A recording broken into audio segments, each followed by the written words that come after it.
Hi, I'm Simon Isaacs and I lead the commercial and industrial print division at Ricoh UK, and this is our Anything in Print podcast. Thank you for joining us today. We are really glad to have you here because this business podcast series is designed specifically for you, the print community. This show is about bringing you the latest advice, tips and strategies from our network of experts within the print and related industries like marketing, business and finance.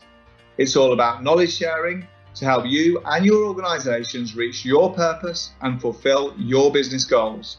But before we dive in, remember you can find all of our education video content on our Ricoh Anything in Print series page.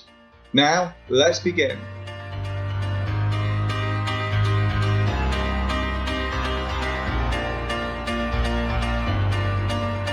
Welcome to the next edition podcast, the Anything in Print series of podcasts. My name's Tim Carter, and I'm responsible for the commercial print division within Ricoh here in the UK. Print's everywhere. It informs and illustrates. It brings us beauty and entertainment. It communicates, it educates, it inspires. So who wouldn't want to be involved in this industry? But frankly speaking, our industry is not very diverse at present, with significant age and cultural gaps, and sadly, to some youngsters, it appears to be rather old-fashioned and outdated. So with the digital transformation also prominent in the print sector, we need the digital savvy young talent to be encouraged to join and help us to lift it off. So how can our industry compete with the shiny and glamorous world of digital communications? So we thought, who better to ask the question than the BPIF, who are doing a fantastic job with apprenticeships and training of the next generation in print. So I'd like to welcome Carly Lattimore, Managing Director of Training at the BPIF. Carly, welcome to the podcast. It's great to have you here today. So tell us a little bit more about yourself, your work, and the projects that you're working on right now. Yeah, hi there, and thanks for having me. So a bit about me, I suppose. So I've worked with the BPIF for coming up for 3 years now, and I work and I manage the training arm of the BPIF, if we call it that. So what we really do and what we really try to achieve is exactly what you're saying. We want to develop and create that next generation of prints. And we try and do that in a way that's cost effective to the employer network that we have. So we engage in a lot of funded training that really supports organisations to take on that next generation in print. So historically, we've really developed and delivered apprenticeship provision. So at any one point in time, we have over 400 apprentices nationally across around 150 employers. So that's the bread and butter of what we have done historically, and that's in print, but also in the wider business areas within print organisations that support networking organisations, whether that's business administration, customer service, developing management skills, so the whole piece really. So over the past 5 years, if we talk about what we have now, over 400 apprentices at any one point in time, over the past 5 years, we've trained around 1,000 apprentices within the print industry. And what we're really looking at now to further give our employers in the industry an opportunity to welcome in new entrants into the industry is looking at all of the funded initiatives under the government's plans for jobs. So we're now getting involved in the Kickstart scheme, which is a fantastic opportunity, as well as traineeship provision as well. Fantastic. So in terms of the numbers that you've just talked about, so currently 400 apprenticeships in 150 employees, and over the period trained 1,000. I think that's fantastic, and it's a great testament to the fantastic work that you're doing at the BPIF. But do you think the potential is much greater than that? Yeah, 100%. It's a lot greater. If we look at how many print businesses there are, nationally, 400 apprentices is small numbers actually. And I think we need to do more, not only the BPIF, but industry as a whole, role to really get behind the initiatives to bring young people into the industry. And I think personally, a lot of organisations are really keen to bring new entrants in, but there is a level of bureaucracy, there is a lot of commitment, and sometimes that can be off-putting. But we do have a skills gap, we do have an ageing workforce, and if we don't act, soon, the experience of the ageing workforce isn't going to be there to support the new entrants into the industry. So what do you think the industry can do to be more receptive, perhaps, to the younger generation who may be considering apprenticeship schemes? What can our industry and the organisations, of which there's in excess of 5,000 companies registered in the print sector today. So if there's only 150 employees taking up these, then clearly that represents a huge scope for growth and development. So what do you think those organisations that currently aren't considering apprentices and the government support that comes with it, what do you think that they could do differently, or what do you think that they could do, that begin to do, that they're not doing already? I'll just start by qualifying that the BPIF have them numbers. There are other organisations that deliver to the industry as well. But that being said, it's still not huge. It's still not huge numbers, and there's a lot more to be done. I think I think employers are busy people. They are, especially during the pandemic, when people have been in survival mode, and learning, development, training is important, but not as important as business survival. I think employers really just need to embrace the individuals who can support them to develop their apprenticeship programs, because they are hard work. There's work getting them set up, but that's not to say that it's not going to benefit the business. And I think that first step in just talking to somebody about how bringing apprentices, trainees, Kickstart, all of the other things that are funded, talk to somebody, because there's so much information out there, and navigating that on your own is difficult. It's difficult for us. There's so many routes out there. And I think that can become quite scary, and I think it can become off-putting to some employers. So to speak to somebody who knows the funded routes, who knows what's best for your organisation, and certainly who can facilitate that discussion, will really bring people into understanding how an apprenticeship or another funded route can really build your workforce of the future.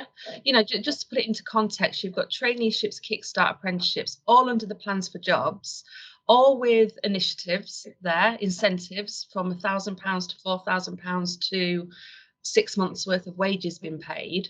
But if you're not familiar with the funding and how that works, and the DWP and the ESFA and the Department for Education and all of the moving parts there, you're not well placed to be able to understand how they all work together. And we can really support organisations in kind of putting that jigsaw together, which can be quite off-putting, I feel. Yeah, okay, no, I take that on board. I've been very fortunate in that I've worked all my working life. My entire career has been within this industry. It's an industry that I am very passionate about, still very passionate about, and it's served me well for in excess of 35 years now. But when I look at the industry today, and I look at my peers, we're all of the same generation, and it does really worry me that when we look at the next generation, and what legacy are we leaving, to the next generation of people, an industry that is still very buoyant, is in transformation, is in development. So, I think it's a really important topic that we're discussing here, and it's one I know we both share the same amount of passion about. So, without the young workforce joining us, shouldn't we be worried about the longevity of our industry? And where does this young talent come from? Where potentially are we going to look to attract this young talent in the future? I think to answer the first question, I think we probably do need to be worried about the print industry will always be there, But at the minute, we have a skilled workforce. We have people who have been in the industry for 30, 40, 50 years, who started as apprentices themselves and who have really learned their trade. And, you know, when that goes away, because people don't work forever, people do retire, people do want to you know, have a change of pace as they get to the end of their career. Without anyone to replace that, you will still have a workforce, people will still work, but it's that critical kind of word, a skilled workforce. Printing is a skill, you know, and people need to be trained in that skill. And I think young people coming through, you mentioned it when you first opened up the session about young talent bringing the digital skills that are you know, commonplace now, but they will always come through. What they will be missing out on is people with 30, 40 years industry experience for them to learn from. So you're going to be creating a workforce that haven't benefited from the experience of their elders, if you call it that. And I think that's a real shame, because there's going to be that gap if we don't act quickly to address the aging workforce, which in turn will lead to an increased skills gap, in my opinion. And I think that moves on to the second point, which is where do we find these individuals? I think historically there was, you know, probably the biggest route was individuals coming from schools, people coming from schools who perhaps weren't as academically adept as others, and who were looking for a job to go into from school. Whereas now, certainly as a result of the pandemic, the pool of people who are young, who are looking for roles, is vast. There's individuals who have come from hospitality and catering, for example, one of the areas hardest hit by the pandemic, looking to retrain into an industry and a long-term job. There's thousands and thousands of people that are a part of that group. You've still got school leavers and college leavers, but now you've got school and college leavers who have decided they don't want to go to university. They've seen what's happened there during the pandemic. Over the next few years, university places are going to become even more sought after. So people are considering other options. We've got people who have been in highly skilled jobs who unfortunately have found themselves redundant, who have found themselves out of work, who again are looking to change career. And I think I read something earlier in the week that there's university graduates who are taking on apprenticeship placements because they're coming out of university and not been able to find a job in the career that they were anticipating. So I think at the minute the pool of people is absolutely vast and diverse. And what I mean by diverse is you've got skilled people who perhaps can add some real key transferable skills to your business, as well as retraining. And you've got the people who are a bit green, who don't have the work experience, who you can bring into your organization and train to be, you know, the next generation of print. So the pool of people is vast, is what I'm trying to say, I think. Yeah, and I think whilst the pandemic has created, you know, many problems, you're right. The circumstances that we're faced with now means that there is a much larger pool of a much diverse potential workforce that could be, you know, could be called upon. And I think one of the things that I'm also conscious of is that not only do the younger generation obviously enable us to have a legacy to hand the industry to, but that younger generation, you know, millennials, they think and behave very differently to us. And I think that creates and should create a better blend of the way that we behave as a sector, and one that perhaps is better representative of society and indeed industry as a whole. I mean, what are your thoughts around that? I think it absolutely will. And as you were talking then, one of the things that I thought of was not necessarily in terms of the diversity, but it's what you said about people behaving differently and younger people behaving differently. One of the things that we see, certainly in education, is young people coming through with a lot more resilience, a lot more confidence, a lot more a lot more assertiveness and a lot more responsiveness to challenge kind of our own ideas, as educators. And I think that's important for industry as well. If you've got a young, passionate, outspoken, assertive individual starting at work and they're able to challenge the way in which things have already been done, we've said it before, that we've got that workforce who have been there for a long, long time, who perhaps aren't adept to change, who perhaps aren't adept to new technologies or new ways of working, and you've got your young guy or girl who's straight in from college with that bit of spunk, new ideas, confidence, resilience, who's able to challenge the way in which we work. I think it's going to lead to, I think, A, a more diverse workplace, B, a more open workplace, and C, a workplace that potentially can benefit from being a bit more productive if we're able to look at new ways of working.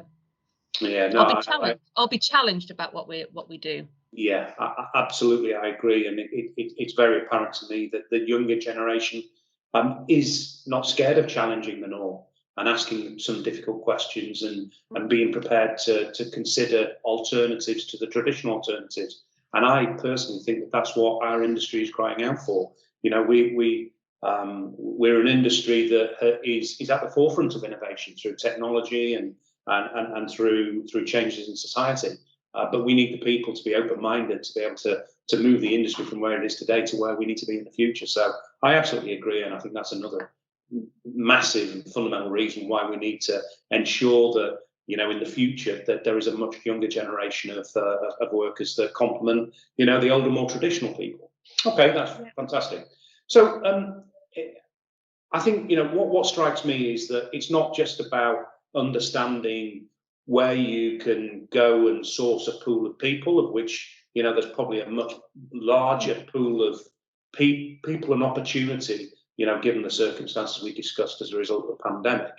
But I don't think it's just being able to find those people. What strikes me is that there's a lot of time and effort that's going to be required to onboard those people, to train and mentor and guide them, to give them the basic skills to allow them to be themselves and show their passion, their values, their commitment, but to give them the basic skills to enable them to move forward and develop themselves. So can you comment a little bit more on that in terms of what do you think, what is required, what should be the minimum commitment from the employer to onboard these young people, to ensure that you give them a solid platform for success for the future? Well, I think that's it's a difficult question because a lot of the printers now started as apprentices, albeit 30 years ago. So they had to have the investment, they had to have the onboarding, they had to have the commitment from the employer to skill them. And it's almost like we're back at that stage of investing our time, energy, and commitment to create that new generation. And I think I get a little frustrated by the balance between how much do we have to put in and whatever else, because what I feel is we should be investing time, we should be investing this commitment to support somebody to be a long-term member of our workforce. So when we say about minimum time, I struggle with that a little, because it's putting kind of a number on how we're going to support somebody. I think what we need to do is look at our workforce, what we need, and look at the skills gap that we need to fit, and look at the person profile that we think will fit that, and look at how what do we need, what's the value we need, what's the outcome, and the time that's put in is what's going to reach the outcome for your business. It might be that you need one apprentice and you've got a workforce who can wrap around that young person and support them. It might be that you need 20 apprentices to fulfill your future needs, in which case that commitment's going to be a bit more. So I'm not sure if that answered the question, but when I look at time and commitment, I just really get passionate, because we're talking about somebody's career, we're talking about wanting to keep people in our industry, we're talking about trying to fill a skills gap. And I think we need to think less about the time invested and more about the investment we make turning into a long-term, sustainable, productive member of an organisation. Okay, all right.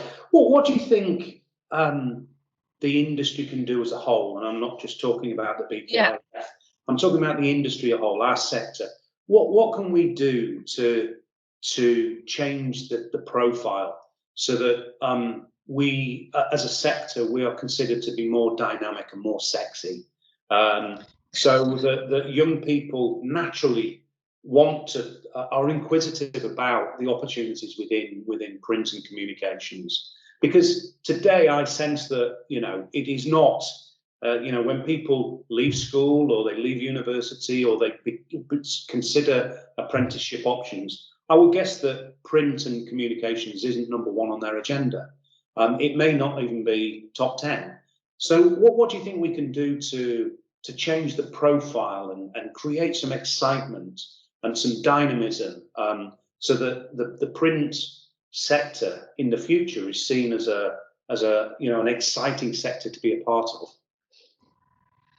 That's the age-old question, and it's a tough one. I think if I look at, I've been in the print industry for 2.5 to 3 years, and I'm still learning. I didn't know how vast the industry was when I joined, and you do your research when you find another job or I'll go into another industry, and what struck me is I'm not saying mixed messages, but I think the industry needs to come together for a campaign of such that has consistent messaging about what our industry is, how exciting it is, what it leads to, what the careers are, because I think there's print is huge. It's absolutely huge. It is exciting. Print isn't just letters, newspapers, flyers. It's so vast, and I don't think the understanding is there for young people, schools, careers advisors, IAG advisors of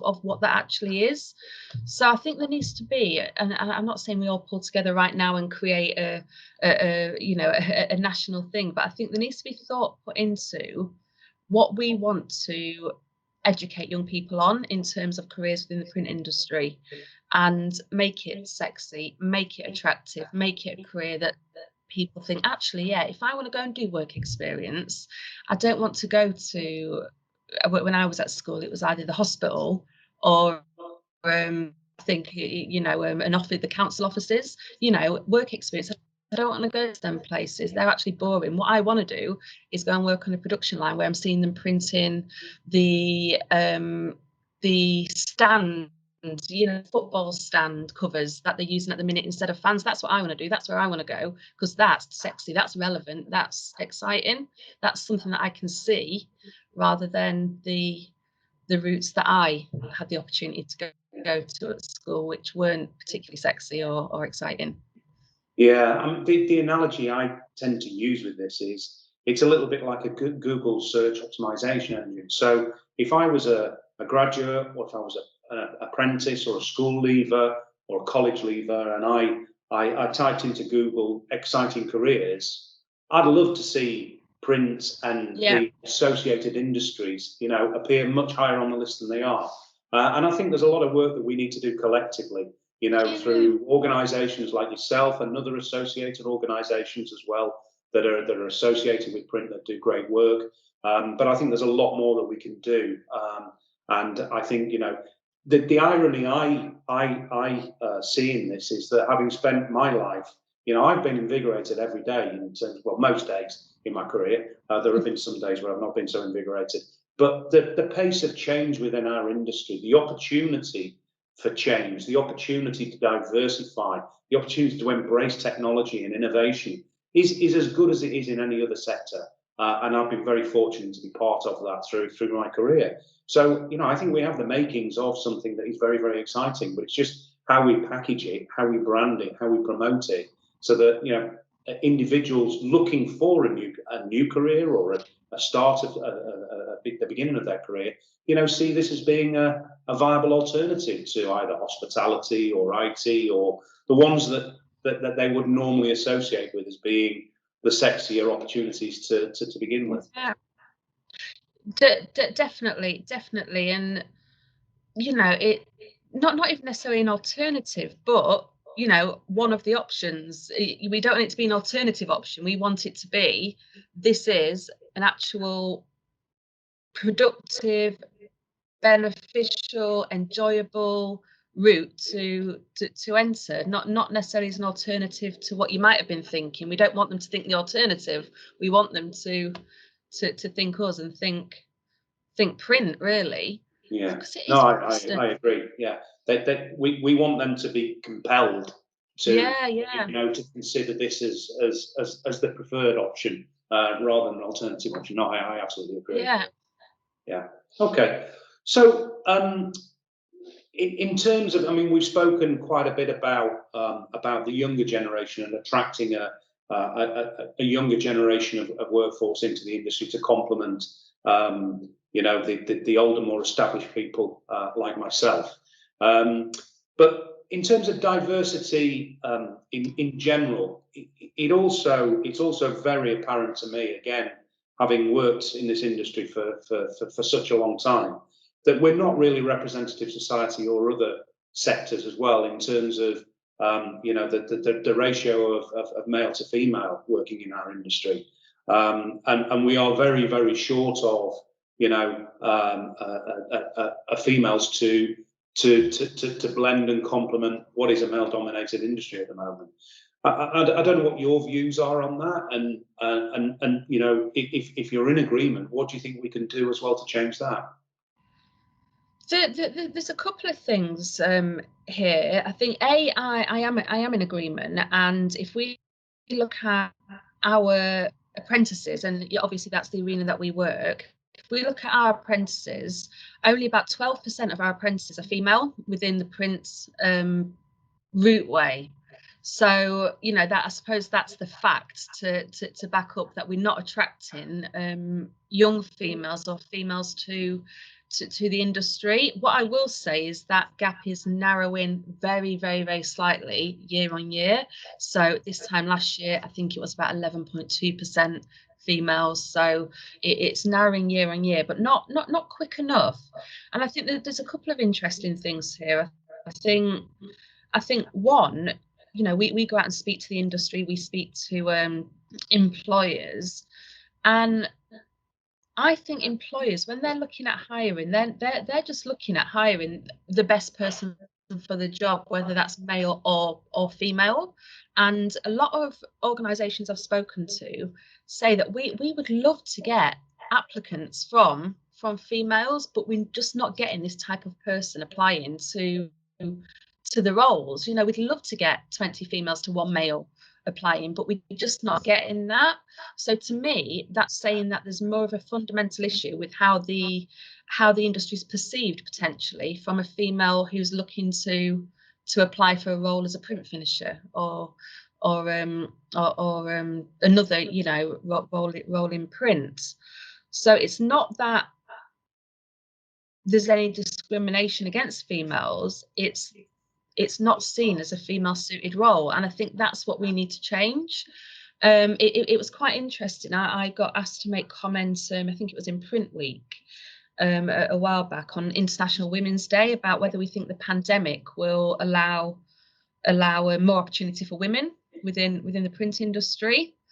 And it was a really difficult question for me to answer, because any answer I could give, it plays into the gender stereotypes of a woman. So in terms of, furlough, flexible working, it might make it easier for women who have children. But then I had to stop myself saying that, because we shouldn't be thinking that women should be disadvantaged from the print industry because of children. And maybe that's a starting point, if that makes sense, because it's women not applying for the roles, in my view, rather than the roles not being available to women. Yeah. I agree, and I think the comments that I made and the conversation we had previously about the complementing the current workforce with a younger, more dynamic workforce that is more female dominated, I think can only benefit our industry moving forward, to make it more relevant, to make it more in tune with society, as well as in tune with other sectors in our industry. So I absolutely agree with everything you've said there, and I think it's something we need to continue to work towards to improve. But those ratios, while she's saying just over 11%, it's encouraging that they're improving, but they're still pitiful. They are, and it's this I suppose it's a whole other subject. But you can also look at the numbers of BAME within the industry as well, and they're relatively low and on the same kind of percentage as women within the industry. So I think there's a big piece around diversity within our industry, without a doubt, and we do work with organisations such as Women in Science and Graphics, the Victoria Print Network, which really do advocate for female roles in the industry. But I think it's not the industry itself, it's the perception. And if we can change a perception, then that will be more attractive to younger women within our industry. Absolutely. No, I entirely agree.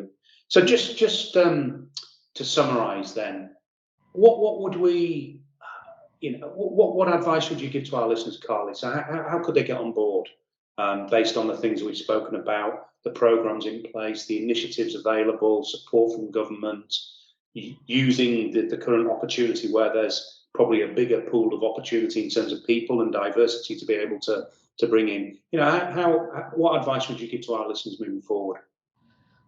Well, I suppose at risk of sounding a bit like a broken record, ageing workforce skills gaps, and these are the things that I hear week in, week out. Aging